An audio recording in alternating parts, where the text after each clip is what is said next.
A century-old Civil War photograph has resurfaced, and at first glance it seems ordinary. But when experts zoomed in, their faces paled. Hidden in plain sight, the image reveals a shocking detail no one expected. What should have remained buried for decades suddenly tells a story that could completely change our view of history. The impossible photograph. Claire Donovan never imagined that an ordinary afternoon would lead her to one of the deepest mysteries in American history. She simply wanted to clean the old attic of her family home. The house had belonged to her family for generations, and the attic was filled with boxes that hadn't been touched in years. Dust floated in the warm air as she climbed the narrow stairs, planning to sort through old papers and perhaps find something interesting to preserve. She moved a few boxes and noticed a leather trunk tucked away in a corner. The trunk looked older than anything else in the attic. The straps were cracked, the wood felt dry, and the metal clasp looked like it could snap at any moment. It seemed as if the trunk had been waiting silently for a long time. Claire carefully opened it and found several antique objects, but one thing immediately caught her eye. Inside was a photo album. The cover was worn and the spine cracked. Its edges curled like old leaves left in the sun. Inside the album, Claire found many black and white photographs. Most were common portraits from the late 19th century. The people posed stiffly, their faces serious, showing no emotion. They looked exactly like the photographs she had seen in museums, nothing out of the ordinary, nothing that required more than a quick glance. But toward the back of the album, she found something that made her hold her breath for a moment. There was one photograph that looked completely different from all the others. Claire held it closer and noticed her hands trembling. There was Abraham Lincoln, standing in his characteristic black coat and his top hat tilted slightly. His expression was calm and thoughtful. Around him, Union officers posed in their uniforms. But the most striking thing wasn't the people, it was the colors. The deep blue of the Union coats, the brown of the worn boots, the sunlight filtering through the folds of Lincoln's suit. Everything was in full color, wasn't dyed or painted, but natural. It looked like a modern photograph that had somehow traveled back in time. Claire knew enough history to understand the truth. Color photography didn't exist in 1865. The idea of a color photograph of the Civil War was impossible. Her heart raced. She placed the photo on her desk and studied it, trying to find some sign of forgery. But it looked completely real. Every detail seemed to come alive. Finally, she realized she needed help. She took the photo to Professor George Kramer, a Civil War photography expert who taught at her university. When Kramer saw the photograph, he didn't speak at first. He examined it closely. Then he leaned back and whispered, almost fearfully, that it wasn't a fake. He said nothing appeared altered or painted. This made the photograph even more terrifying. If it was real, then it was evidence of something that shouldn't exist. Kramer arranged for the photograph to be examined at the New York Historical Society, where experts could use advanced tools to study it. Claire traveled with the photo and watched as the specialists worked with scanners and lights. They looked for signs of manipulation, but what they found only deepened the mystery. The color wasn't painted on after development. The pigments were fused within the photo, like on a color film from the future. Something that would change everything she thought she knew. The man history tried to erase. While the experts examined the impossible colors, Claire found herself looking at the photograph again and again. The colors were striking, but something else within the image began to draw her attention even more. It was a figure standing between President Abraham Lincoln and General Ulysses S. Grant. At first, she thought it was just another soldier, but something about him was different. His uniform didn't shine like the others. He had no medals or rank insignia. His posture was relaxed in a way that didn't match the formal tone of the scene. He seemed to belong there, and yet not. Claire leaned toward the photograph, her heart slowing as recognition dawned on her. She whispered the name to herself because she could hardly believe what she was seeing. The man in the photograph looked exactly like her great-great-grandfather, William Donovan. Her family only mentioned his name in small stories, almost as a myth. They knew he had served in the Civil War, but his life had always been shrouded in silence. There were no family letters to explain what had happened. Some said he disappeared in battle, others believed he chose to vanish and start a new life. Claire had grown up with only fragments of a story that never made complete sense. Now his face was right there, next to Lincoln and Grant, at one of the most important moments in American history. She immediately told Professor Kramer. He looked at the photograph again and frowned. He said there were no records of any William Donovan serving as an officer near Lincoln.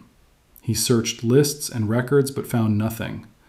No man by that name appeared in the official records of Lincoln's aides or escort teams. For a moment, Claire thought she had made a mistake, but the resemblance was too perfect to ignore. Claire felt a growing need to understand the truth. She opened her computer and searched for Civil War service records. After a few minutes, she finally found his name. She read the line slowly, and a chill ran through her chest. It read, William Donovan, medic, 104th New York State Regiment, missing in action. Date, April 6th, 1865. That date made everything even stranger. General Robert E. Lee surrendered 3 days later, on April 9th. The historic photograph was taken that same day. According to the record, Donovan had disappeared before the surrender. He shouldn't have been alive in the photograph. His presence at Appomattox wasn't just mysterious, it was impossible. Claire printed the record and stared at the words, missing in action, April 6th. Yet there he was, on April 9th, standing next to the President of the United States. The contradiction felt like a crack in history. Something had gone wrong in the past. Something had been covered up. She remembered a story her grandfather had once told her. He said her ancestor had left behind a single warning, a letter he wrote many years before when he knew his family might one day discover something dangerous. The letter had frightened Claire even as a child. She never forgot his words. If you ever find the photograph with the chair, burn it. She hadn't understood those words before. Now they made sense in a new and terrifying way. Why would a man tell his future family to destroy a photograph? What secret was he trying to protect? Why was his name missing from all important official records? Claire understood one thing for sure. Her great-great-grandfather hadn't disappeared from history by accident. Someone had deliberately erased him. And the reason for his disappearance was hidden within the photograph she now held in her hands. The warning from the past. The discovery of William Donovan in the photograph left Claire reeling. She sat with the picture on her lap and tried to understand how her great-great-grandfather could appear next to Abraham Lincoln on the very day history claimed he was missing. The more she looked at the photo, the more questions filled her mind. She needed answers, but the only person who had ever hinted at the truth had long since passed away. Her grandfather had spoken of a strange letter from Donovan, a letter that had never made sense to her as a child. Now it seemed urgent to find it. She searched the small wooden box where her grandfather kept old family papers. Inside, she found faded photographs, dried flowers, and childhood drawings. At the bottom, she noticed a narrow envelope tied with a ribbon that had almost lost its color. She opened it carefully, afraid the paper would tear. Inside was a single note written in shaky handwriting. The message was brief, but every word seemed weighty. It read, "If you ever find the photograph with the chair, burn it. It was not meant to be preserved." Claire read the line again and again. The warning didn't belong in a simple family story. It sounded like something from a secret mission or a hidden order. She imagined William Donovan sitting somewhere far from home, writing those words out of fear or a sense of duty. Perhaps both. The letter seemed like the voice of someone who knew a dangerous truth would one day resurface. She wondered which photograph he was referring to. The picture she had discovered showed Lincoln standing next to an empty wooden chair. That detail suddenly seemed important to her. The chair wasn't an accident. It had been placed there intentionally. It reminded her of the story her grandfather used to tell, in which Donovan specifically mentioned the chair. Claire looked at the photo again. The chair waited beside Lincoln as if it were for someone who never arrived, or perhaps for someone who didn't want to be seen. She took the letter to Professor Kramer. He read it slowly and then looked at it with concern. He said, "The warning suggested that Donovan had been involved in something confidential, something that should remain hidden even from history. It also noted that Donovan's name had completely disappeared from military promotions, honors, and even casualty reports. It seemed as if someone had carefully erased him. The more Claire studied Donovan's past, the more she felt his silence had been forced. Military records showed him as a medic with the 104th Infantry Regiment in New York, but his service record ended abruptly. After April 6th, there were no more entries, no notes on injuries or medical transfers, nothing. It was as if he had left the battlefield and entered a place the records refused to follow. Claire tried to understand why someone would erase a simple doctor from history, but William Donovan no longer seemed like a simple doctor. The way he stood in the photograph, the calmness in his eyes, the lack of rank, and the strange letter all pointed to a much more complex role. Perhaps he had worked for someone important. Perhaps he had carried messages. Perhaps she had been entrusted with something she couldn't speak of. The possibilities filled her with a strange mixture of fear and curiosity. As she sat in the Historical Society's lab with the photograph and the letter beside her, she felt Donovan had left a trail. He wanted someone to uncover the truth, but only when the time was right. She wondered what he had seen in those days, what he had known, and why he had tried so desperately to hide it from the world. Claire felt she was close to discovering something that could change everything. Her hands trembled slightly as she held the photograph again. She leaned in and studied the faces once more.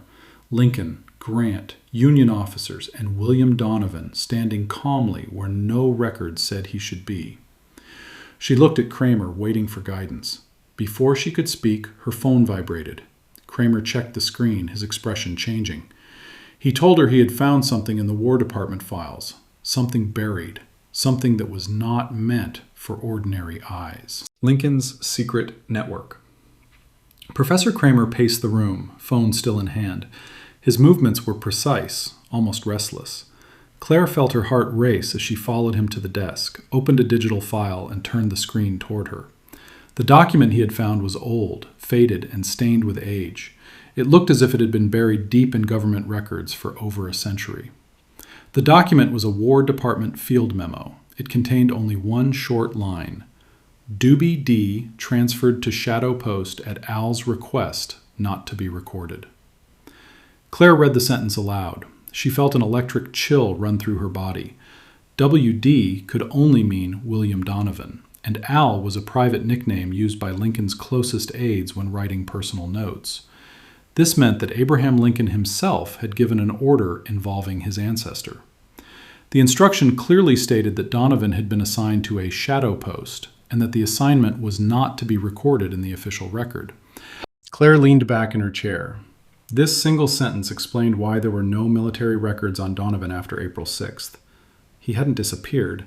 He'd been transferred, and someone had hidden the evidence. Professor Kramer began to speak in a low, steady voice. He explained that during the final months of the Civil War, Lincoln had grown increasingly worried about his safety and about secret threats within the government. Many people around him were arguing about the future of the country. There were tensions between generals, politicians, and spies. In such a fragile time, Lincoln needed people he could trust completely, people who weren't part of the normal chain of command. Kramer believed that Lincoln had quietly created a small network of trusted men. They weren't medal-wearing officers. They weren't listed in official documents. They were chosen for their loyalty, their ability to move unseen, and their silence. Their purpose was simple but extremely important: to observe, protect, and report directly to Lincoln, no one else, not even the generals.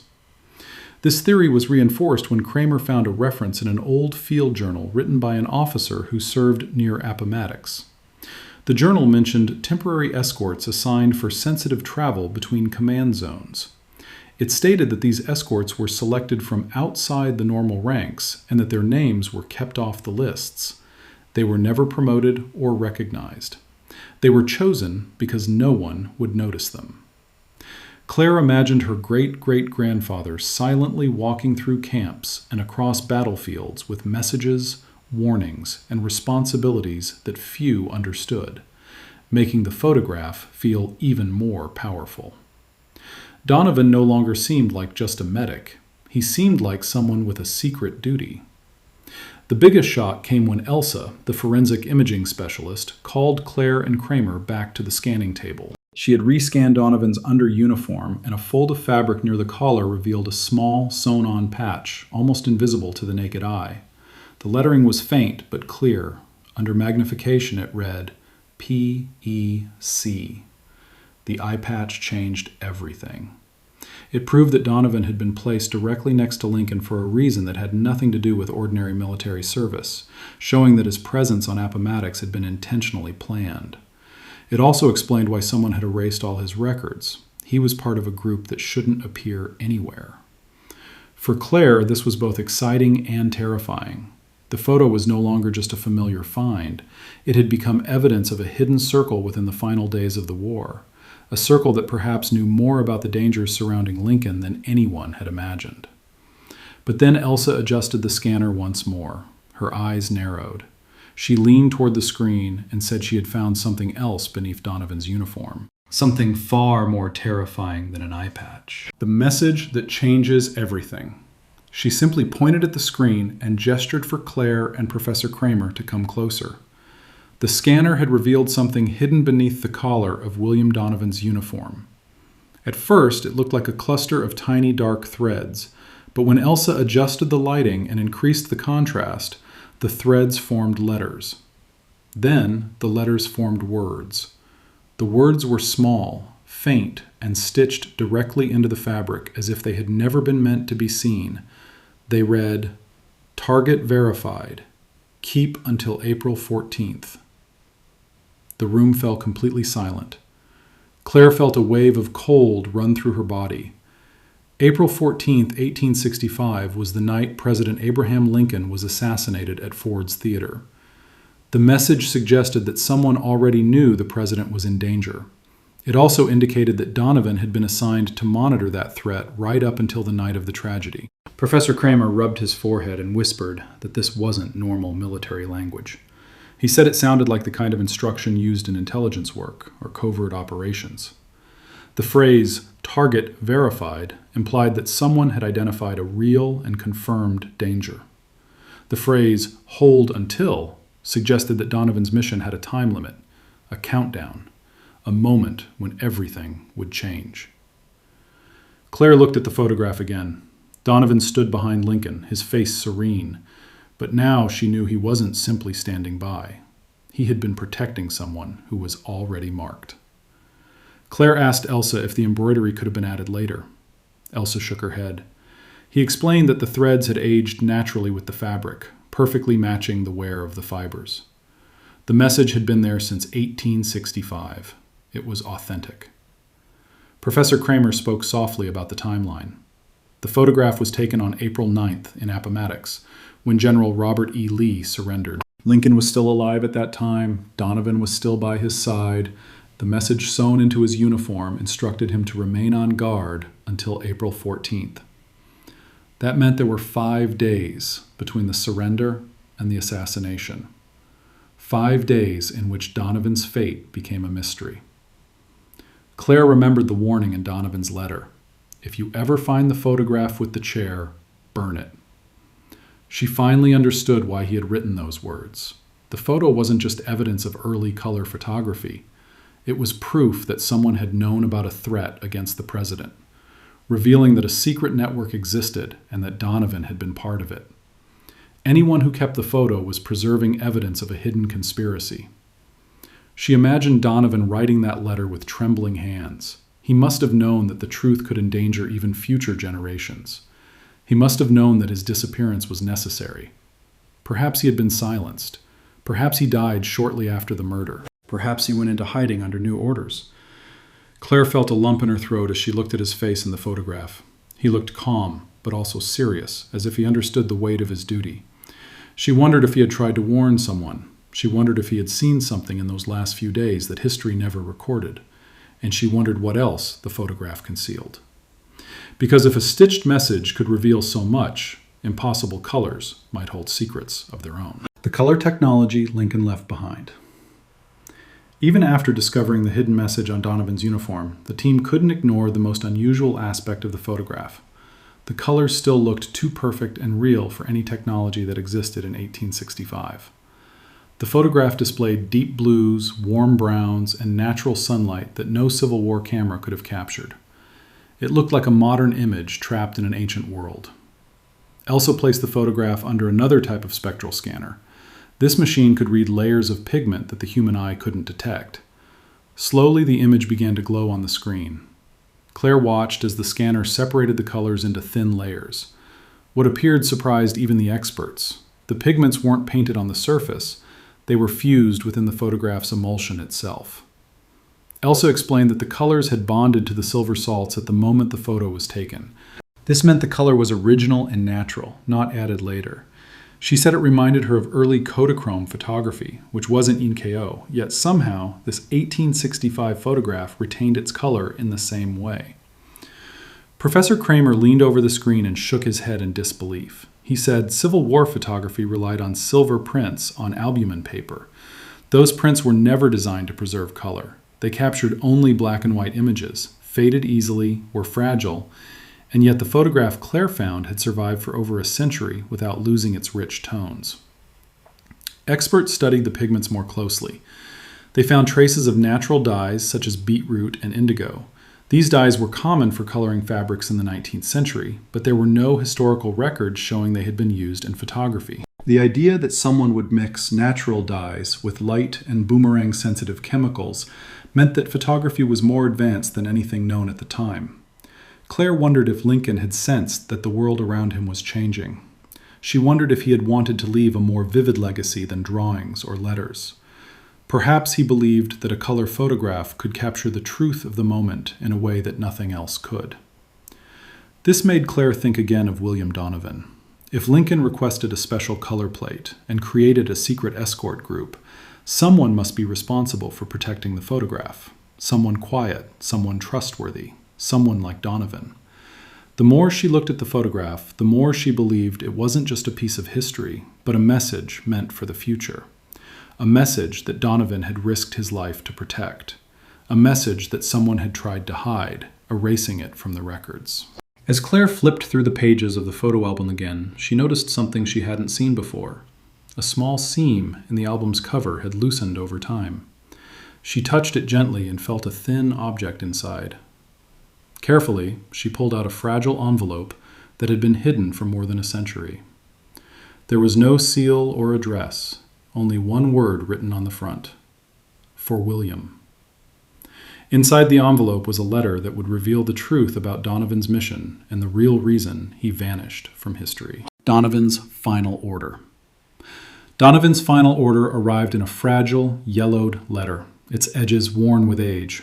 Claire held it carefully, almost afraid it would crumble in her hands. And yet, despite its fragility, every word remained clear and legible, as if time itself had been commanded to stand still and preserve it. The tone was calm, firm, and unmistakably Lincoln's. There was no doubt that this was not just a letter, but a direct order from the president himself. The letter revealed Donovan's role in ways Claire had never imagined. He hadn't been chosen to fight on the battlefield. Instead, Lincoln had asked him to remain visible among those who did. He was to witness, observe, and act silently, without recognition or glory. Donovan had to accept being forgotten if history demanded it, disappearing from the records and from memory for the greater good.